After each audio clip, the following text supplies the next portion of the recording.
You sure it was 2026? Yes, I am sure.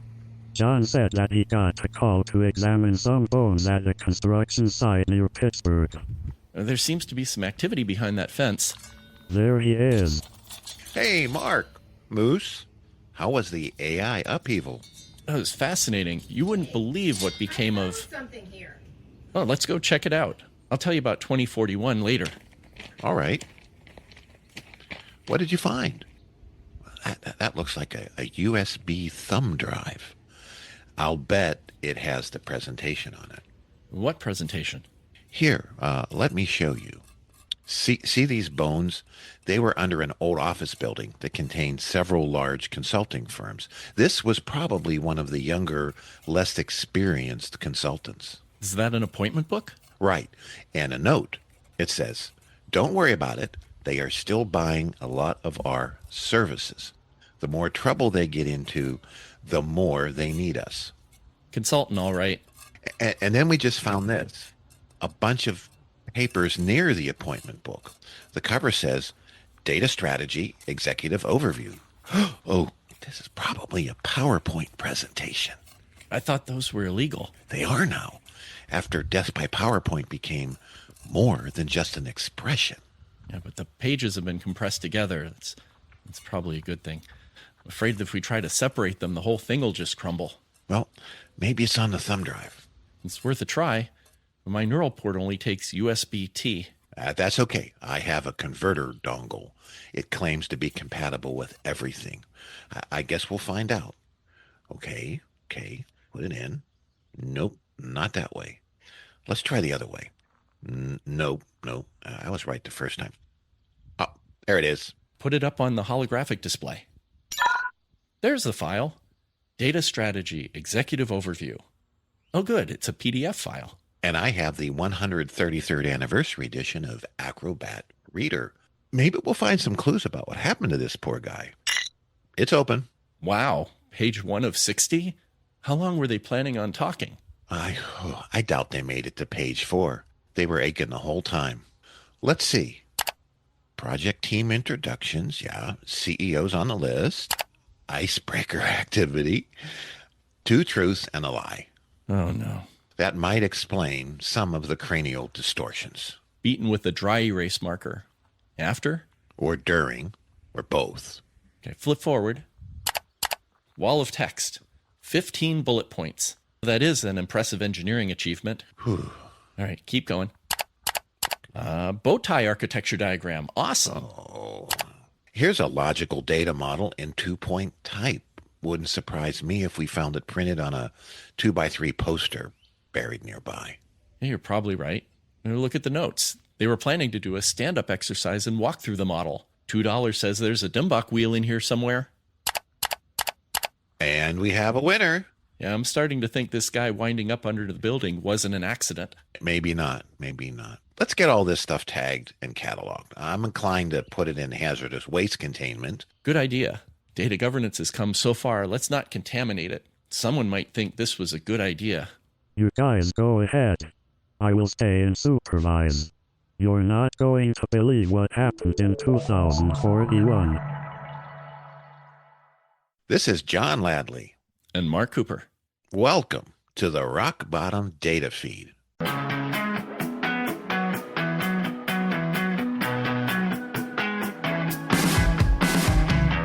We shouldn't be so hard on our junior consultant there. After all, it is a common mistake. Executive presentations with jargon and diagrams and data models and everything.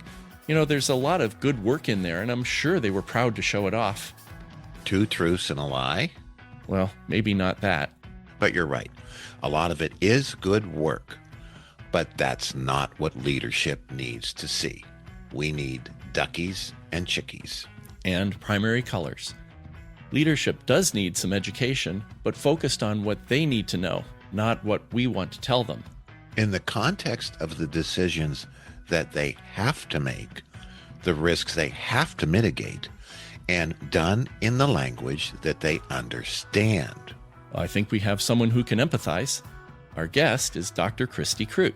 She is a professor at Grove City College in Pennsylvania. She also drives the postgraduate curriculum on data and analytics. So, in other words, she knows how to educate. Not just educate, but educate executives, because before Grove City, she was also an executive in several Fortune 50 companies. Later in the show, we'll swing by the Data Poetry Slam, and we'll get some advice from the 8-Bit Consultants. And Mark has a very special dispatches segment. At the DGIQ EDW conference a couple of weeks ago, we met Sam Spencer of Aristotle Metadata in Australia. He caused a bit of a fuss down under with some unflattering observation about government investments in data and their results, or perhaps more accurately, the lack of results. Mark will set the stage today, and Sam will be a guest on an upcoming show. But first,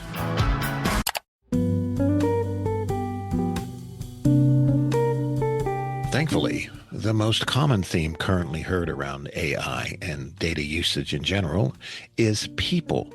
Finally, organizations are accepting, not discovering. We have been telling them this for a long time, and I'm not letting them off the hook. Accepting that the behaviors around data are the same as TQM, Six Sigma, Lean, etc. And the biggest factor in rolling out those movements? Training. Education is key. There are not enough t-shirts, coffee mugs, or extra days of PTO to shift employee behaviors unless you do serious training. What is serious training? It means developing relevant quality material. It means material that is specifically aimed at the audience and the desired outcomes. Beating people over the head with a 50-page PowerPoint deck in some kind of roadshow is not training. Well, wait, John, that can take time and be expensive. Well, maybe. Remember, an awful lot of what we need to train on has been around, and there is a lot of material to leverage. Also, leadership requires training, but it is not huge amounts. Leadership needs some fundamentals on leading data-driven organizations.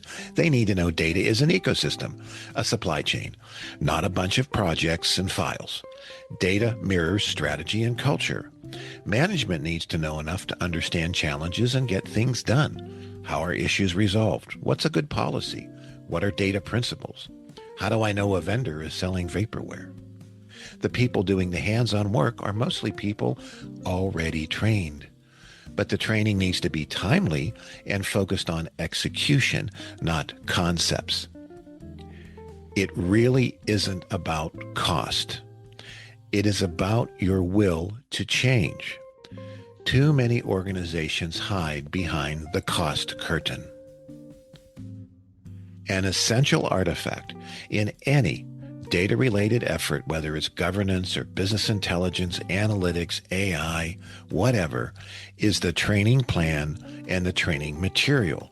Invest in it and then execute it. The payoff is huge. And while you are at it, be nice to each other.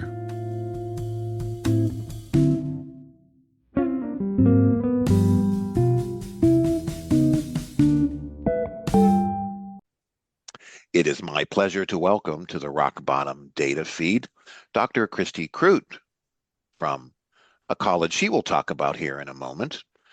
It's a place that's near and dear to my heart. And she is in charge of a lot of cool stuff that's related to our podcast. Welcome to Rock Bottom Data Feed, Dr. Crute. It's great to be here today. Thanks for having me. So as you both know, I work at Grove City College. I lead graduate programs there.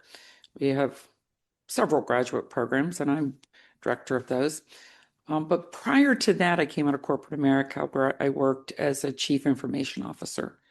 And so this whole area is just really intriguing to me and a lot of fun and exciting to explore. So I'm glad to be here. Oh, well, wonderful. Well, let's just get started. First of all, how did your institution determine what to offer? There's a lot we can do these days. Why does Grove City and other institutions that I know you've talked to, why do they offer what you're offering right now? So I think that we look at the marketplace around us And I'm near Pittsburgh. So we're north of Pittsburgh. We're south of Erie, Pennsylvania. And so you look at those marketplaces and you try to assess what employers are looking for in that marketplace. And then because you want to expand your reach a little bit, you try and look and see, is this a reasonable thing to offer, in a more broad base? So for example, can you get to Canada and can get to other countries with content that is still relevant and desirable from their marketplaces as well? So those sort of serve the basis of, here's what we want to offer. So speaking of offerings, a couple of years ago, data science was the hot thing, right? Everyone was looking for data scientists. Colleges were starting data science programs and all. And academia is always a few years behind, so data science now is a little on the wane. And now the same thing is happening for AI. And so how would you advise a freshman that's coming in concerned about, seeing this happening all around them and concerned about having a marketable degree at the end of their 4 years in college? Well, it's a really great question, because I think education potentially hasn't really caught up with what is AI going to do for us and what is it going to do to us, and what's it going to do for our students. But I think that, you want to advise your students to really get deep in these areas. A couple of things. You want them to be deep in their area, their content area, because that's really not going to go out of fashion. But you also want them to be sensitive to the current trends that are out there. So if you're in analytics, for example, you do have to be aware of the fact that AI is quite good at that. So now what is your skill set in that area? Is your skill set understanding business and making those critical connections that AI may not be able to readily make just yet? Is your skill set going to be in understanding the quality of the prompt that you enter, as well as being able to detect maybe what might be called AI hallucinations? Can you find those? And do you have the critical thinking skills? We used to call it reasonableness a long time ago. We'd say, well, you get this answer as a reasonable answer. And I think that's more fashionable than ever now. So AI comes back with an answer, and I think it's imperative for you to look and say, is that a reasonable answer based on the resources that it's citing? Is it citing valid resources? Can it tell me the percentage of its response that is potentially a hallucination versus based on real data? And so I think that you have to advise your students to develop those kind of skills. Analytics has not gone out of fashion. It's changed. The whole thing has moved to now, do you understand what you're seeing in this data? And so I think, look, Mark, I think it's a cooler field than it's ever been. And so I don't think students should back away from it. I think they should lean into it in an entirely different way. Mm-hmm. And then, so how do they get that?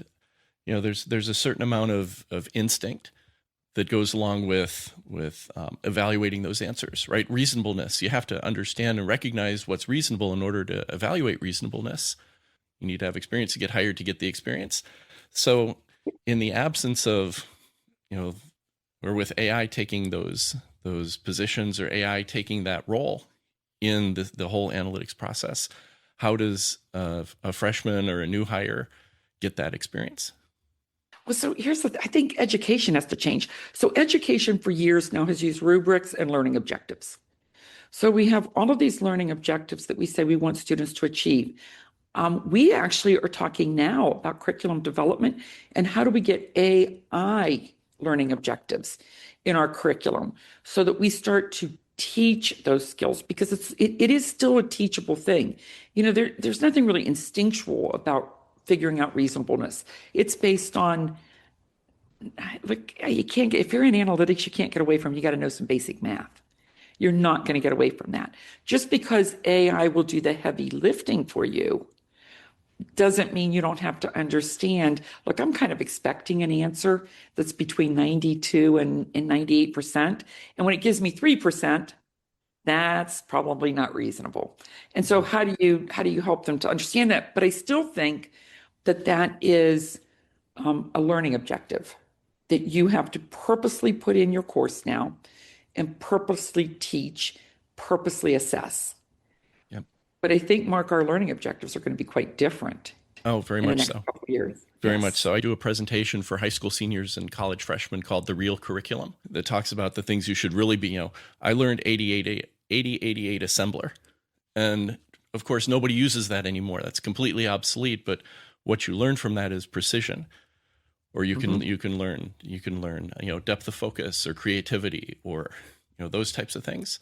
And so in my classes, that's I try to focus on those as much as language learning itself. I think when this all sorts out, we're still going to have mechanics courses where you have to learn certain things. But I think synthesis courses is where you're going to see the big change. Yep. How do you synthesize this given the power and the productivity that an AI tool brings you? But I'm not so sure that you're still not going to have some just deep mechanics courses. Can you really get away from diagramming a sentence, understanding what a verb is, Oh understanding God, what I hope so. you hope? I don't know, John. I sort of think Biggest waste of time in my life, but that's just me. Sorry. I'm sorry. Yeah. We digressed. Go Well, ahead. because I should have used a math example for you. If I'd have used a math example, you'd have said, well, okay, but Oh, well, it's 1967 and I'm ADHD and I'm sitting in a classroom that's 109 degrees and someone says, draw a line that says where the participle is. And I'm thinking, this has nothing to do with life. But I was a weird kid. Anyway. No, but that's really, in some ways, a bigger challenge because Yeah. teaching synthesis is hard, learning synthesis is hard, and you need to actually have a class that's motivated to learn that material in that way. Well, yeah, and I'm going to bring us back to our thread of talking here because I can take a Grove City College experience. And in full disclosure to the audience, that's where I got my undergraduate degree. My first professor in calculus just taught calculus, and it's the only class in my life I've ever failed. Now, is it still a 4 credit F? Because that was terrible for me. It just what a boat anchor on your sorry, John, GPA. it is. Yeah, what a boat anchor on your GPA. And anyway, got a 3.8 and a 4 credit F. All right. So anyway, so you have to go back and do it again, cause calculus. To the point of our conversation here, that's something that is a good skill to have, right? So I went and I took it from another professor, and his approach was entirely different. He taught it as you just what you're going to learn is understand why it's important. And basically his thing was if you're not going to be a math student, you just need to understand why this is important and how it works. And that's what they taught. And I think that's what we're talking about now is some of these other things. And that's one of my questions, which we're already answering here, is what else should we be learning? There's a lot of basic blocking and tackling that's not going to change either. Like you said, some of the objectives are going to change, but getting people to think critically and think differently is that's never going to go away, is it? I mean, I think don't that's not going to go away. I think learning how to work collaboratively with people that you may or may not agree with or like is critical. Integrity takes on a whole new meaning. I mean, some of the things that you should be learning in certainly your core courses are these soft skills. I don't see them going away. I don't see that, at least not in the foreseeable future. I mean, there's all this fuss about, well, someday robots will take over. I don't see that happening. I guess I'm just not in that camp. I'm sort of in the camp that, I think that they're going to do a lot of useful things for us, but I do think AI has the ability to bring back that curiosity to education and bring back some excitement. And the other thing that I see with AI that I think is so exciting is we've talked forever about lifelong learning, and now you're starting to see that be totally seamless. They go to high school, they go to college, and when you go to industry now, upskilling is a major initiative in all of these big industries. So I think that there's some real excitement that you can generate. And if you can get students to go back to being intellectually curious, that's going to be a huge win for academia. Because you're right, it's not just knowing the mechanics of calculus, it's really understanding that there's a lot of reasonableness that you can learn if you can understand what's going on in calculus. So how do you get kids excited about that? And I don't know that AI is not a huge player in that. Can I use AI for productivity and spend my time in a classroom getting you excited about the topic? I teach statistics. I teach statistics at undergraduate and graduate level. And I always think I win the minute I get students to go, yeah, but I wonder why. I just won. You now care about statistics. Yep. Yeah. And you got to get them to that. You got to get them to where they're intellectually curious about, and you did that in calculus. You might have had to incur an F to get there, but eventually you got to, but wait a minute, this is kind Yeah. of cool. Well, that's my learning style. I'm taught by the beat over the head with a stick rubric is my only technique that worked with me many years ago. Anyway, Mark, you were on the verge of something absolutely pithy and wonderful, I'm sure. Always pithy and wonderful. Carrying on from the lifetime learning, talking about the remote learning and especially graduate programs. When you're starting college, you can move to wherever it is that the college is, and you're there in person. That's part of your college experience, and part of developing the curiosity, I think, is well. Now, as you get into graduate programs, you have folks that are established in their careers, established in families, a little bit less able to move. That makes, of course, the online programs more important, but you lose some of that in-personness. And so how does Grove City address that in their graduate programs? And what are the program differentiators? We're trying to morph on this. Okay, so right now we have a leadership summit where we bring in nationwide, sometimes worldwide leaders, and we have them come in and meet with these students and spend time with these students and lecture them. It's wildly popular, and students like it. But I think that we need to do more of it. I'm going to back up. When I was at General Electric, we used to have these 505s. And 505 was Friday at 5:05, we're all meeting in the bar. So we get off at 5, we'll be at the bar at 5:05. And you can't really overestimate how much you get out of that, because I learned things about you, Mark. You'll come in and go, guys, I only got about 15 minutes because I got to be at a soccer game. And now I know you got kids that play soccer. Or I know that I just know things about you that I don't know without a 505. So I think what you have to do is get those kind of experiences even in your online courses. How do you get that personal touch that says, I now know something about you that's quite important? And I think that's part of that. That's not going to show up in the learning objectives. That's going to turn up in when you have discussions about, okay, we want a fully asynchronous course that is high touch. And then defining what is high touch. What does that mean? And how do we achieve camaraderie, mentorship, all the things that come out of those graduate level cohorts? How do you make sure those stay vital and alive? And potentially, I don't know this yet, but potentially those getting together once a year really is an important event, but maybe it becomes a conference. So I think you do have to define those for every program, and every program is going to be a little different. So my education program will have different high touches than my MBA program, which will have different high touches than my kinesiology program. But I think those have to be really intentional.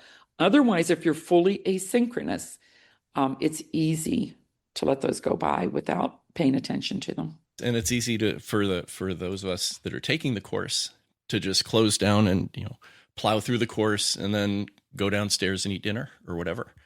So what have you found to be successful for the data analytics online courses?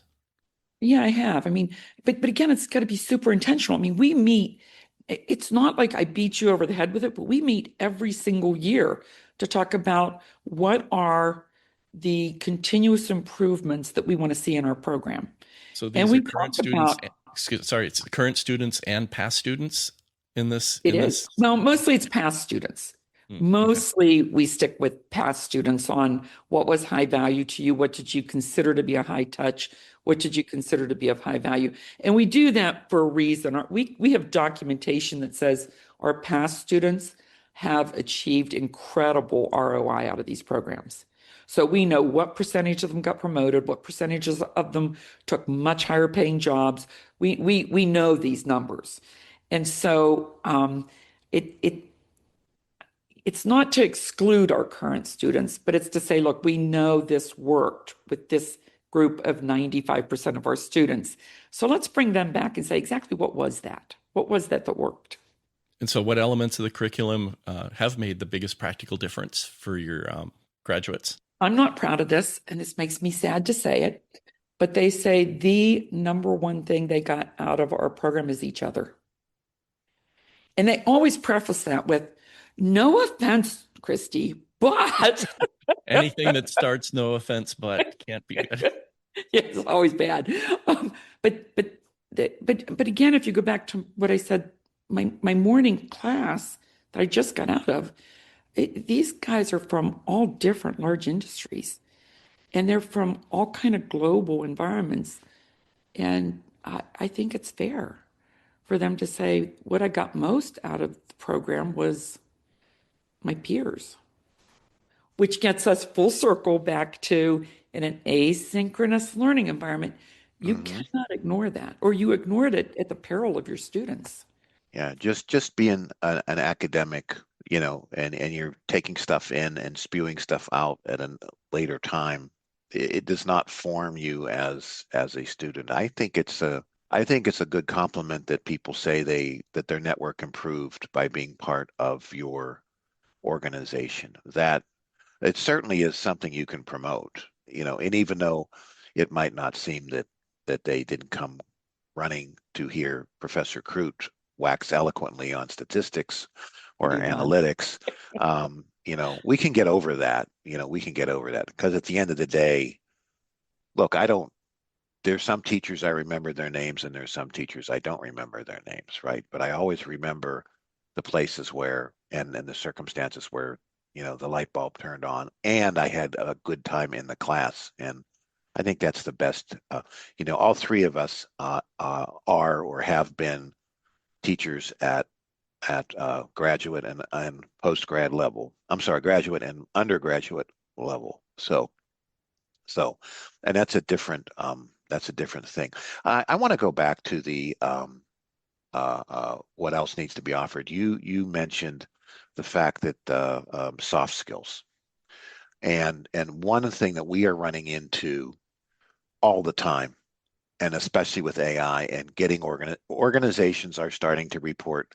There's another revision of the MIT thing came out last week, and some additional research that failures are starting to pop up, and Fortune 50 companies or 500 companies are saying, "Oh, well, we're backing off for a while," and it rattled the stock market, right? So, but that's all coming down though again to you behave badly with your data. You're putting that data into the LLM. You ask how many widgets you should produce next year, and the LLM says chickens. All right. I mean, that's the data. We've got to go change the behaviors. Then they go, oh, no, it's just not working. We're back to the soft skills of organization behavior, what we call change management or culture management. What's going on there in higher education or with your organization, or what do you see there?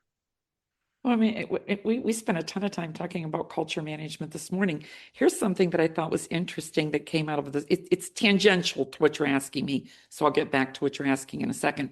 But one of the things that came up is we said, well, we don't want to push AI too quickly in this one industry because it's full of older workers, and the older workers will not adopt this. And my pushback to that is, did you ask them? Yeah. A bias, or is this a bias based on you putting them into a people group, which is never okay? Or is this reality based on you went out and asked them? Yeah. And the answer, of course, is, well, no, we didn't ask them. We just thought they rolled. Well, guys, okay, here's a news flash. That's not legal. Number one, it's not legal. But Details. worse, it's not good for your company. to No. make up stories about entire people groups. You are not a people group. You are John. You are Mark. You're not a people group. You're an Hmm. individual, and you might be extremely excited about these new developments and Oh, still be heck over the yes. age of 65. They are not mutually exclusive events. And so that culture, here's my issue with the culture thing, John. Are we going out and asking employees, how's the culture? Here's what we want to do. Here's because change management, you guys all know that the Peter Drucker line, right? That culture eats strategy for breakfast. Um, Absolutely. that Absolutely. Yeah. hasn't changed. Peter's been Not a gone for bit. a few years now, and that has not changed. Right. So it's really important to stay in touch with your team. I don't care where they're located. So to say, well, I have a remote team, that's not relevant. What's relevant is, do you manage that team by walking around whatever walking around looks like today? Do you know your team? Do you Mhm. understand that, look, John doesn't intend to retire for another 10 years, and he's pretty doggone excited about these new trends. Do you know? Oh, I'm using the bejappers out of AI right now. It's Exactly. terrific. Yeah. And Yep. so Yeah. it's shocking to me that we are now sometimes, and again, this is a lack of soft skills, and it's something we need to teach young leaders that look, that there's this Yeah. soft skill of getting I to know think, yeah. people. And I think in general, we can improve the offerings there. I don't see a lot explicitly in the catalogs or the curriculums because too many people that I work with don't know anything about how to do a good training program or good communications or manage resistance. And when they hear that there's a resistance management pamphlet from ProSci, they go, "You mean people talk about that?" I go, "Yeah, and look, hey, it's the only time you're allowed to gossip in a company is when you say that that middle manager over there is not going to climb on board this bus no matter what you say." All right. I mean, that's I don't see a lot of that. Well, Anyway, but I think there probably is. So I come out of corporate America, and I've been yes, in you do. corporate America. I've been a leader for years and years in corporate America. So I'm reasonably new to academia. But one of the things that I think is really shocking in academia is there's an assumption that you all know what a registrar is. There's an assumption that you all know what Western Civ is trying to teach you. There's Yeah. an assumption that, okay, and I'm trying to, and this is why I say it's very, very important for people who have been successful in business to spend their last gig in education, because you're the people that can say, look, are you guys aware that outside of academia, nobody knows what a registrar is? That's like not a word anywhere but here. Okay, and make that a more explicit understanding for people that, look, we're not making you take Civ Arts because we want you to look at the David and we want you to know about the Hope. There's soft skills that are embedded in this course, and here are the ones that you will explicitly learn in here. Mhm. And are we making that explicit? So I think some of it's there, John. I think right now it's too implicit to be seen Okay. by the rest of the world. Fair enough. Fair enough. Fair enough. We use a lot of words that the rest of the world doesn't use. What's a provost in your company? There's no such Uh, thing. I mean, it's so probably the name of some software we didn't use anymore. We don't eggs. use So anymore. when we say the ivory tower, and we kind of look at that as a derogatory term, Hmm. maybe the ivory tower should look internally and say, maybe we are not using the right words anymore. I have recently attempted to write a book in our industry with a higher education person who's multiple PhDs and we worked on the book and we've had to make some initially some incredible adjustments because I would write a chapter and he would write a chapter and we would look at each other's chapters and go, "You don't know how to write." All right. And he would say, you're not expanding and this robust and I said, and yeah, and I can't figure out what the blank you want to say because of all the big 50-cent words. So we had this chasm, and I think at the end of it we're gonna just give it to AI and let AI write it anyway. It actually will probably perform that task well. Yeah, I just wanted to insert real quick that my dad is 83, and he's a college professor and still teaches and has courses. And I mean, he's been doing this since the early 70s, and he's all over the AI stuff. Absolutely. So it's, just because you're old doesn't mean that this old dog is definitely learning new tricks.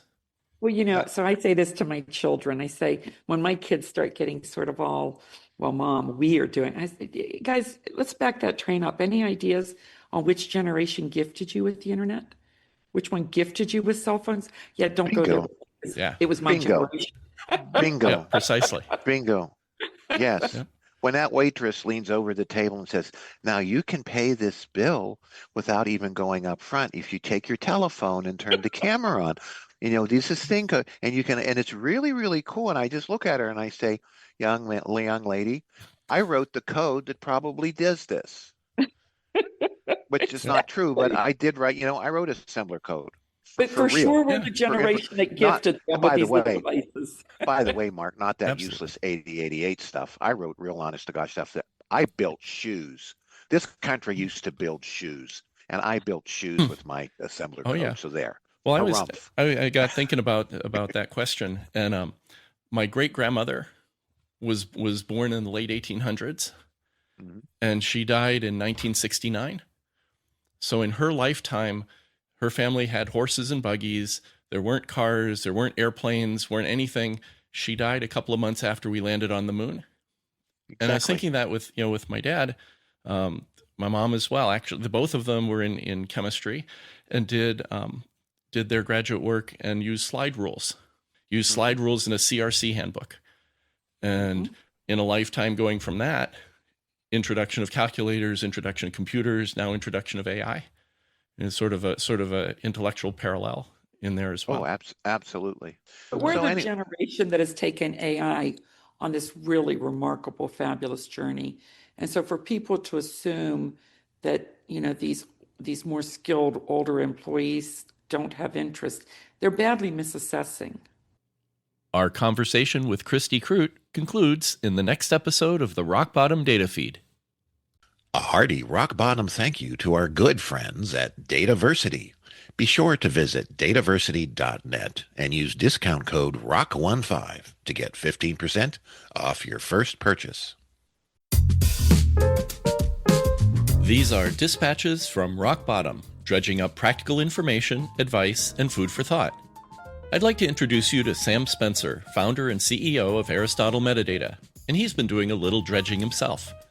In 2024, the Australian government's Central Data Library launched a catalog project for its more than 36,000 datasets.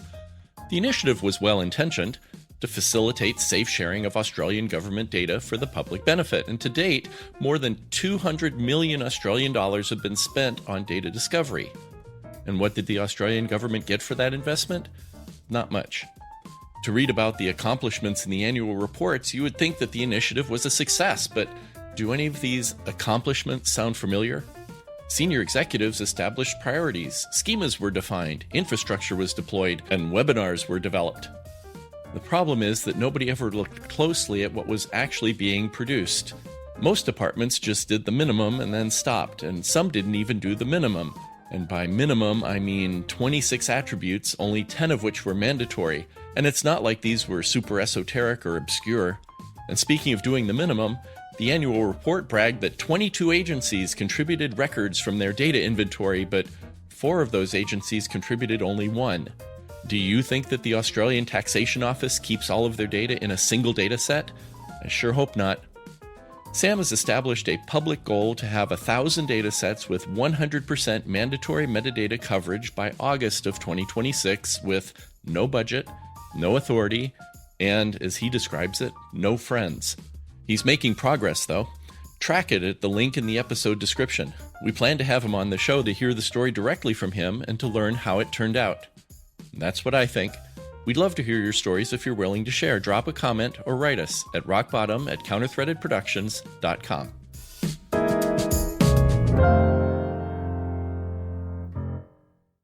Data Poetry Slam.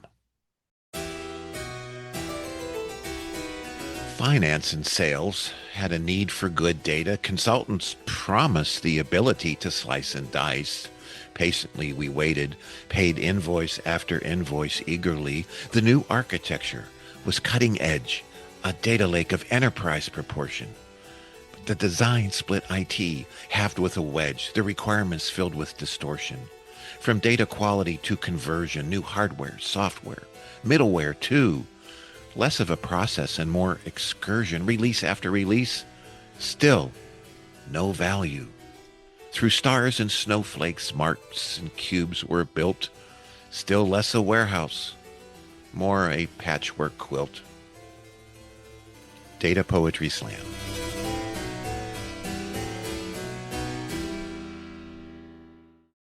The 8-Bit Consultants. Advice in 256 characters or less. 4 times better than those 2-bit consultants. Today's question comes from a participant in a data products workshop Mark gave at the recent DGIQ EDW conference. They asked, how do you navigate requests for new data products that aren't in line with corporate strategic goals? This is where you find out if you really have leadership support.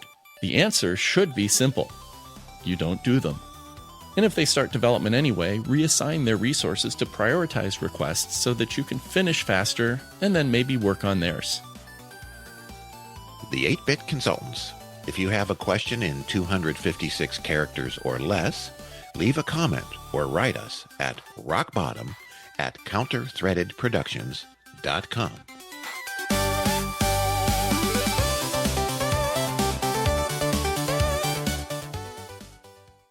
This podcast is for informational purposes only and should not be considered legal advice. Counterthreaded is not responsible for any losses, damages, or liabilities that may arise from the use of this podcast. The views expressed in this podcast may not be those of the hosts or the management. This podcast is not intended to replace professional medical advice.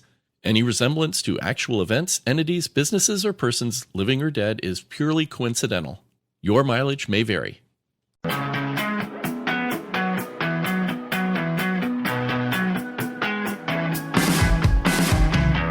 In this episode of the Rock Bottom Data Feed, Christy Crute shared her observations about how AI is reshaping education, not by replacing foundational skills, but by elevating critical thinking, curiosity, and judgment.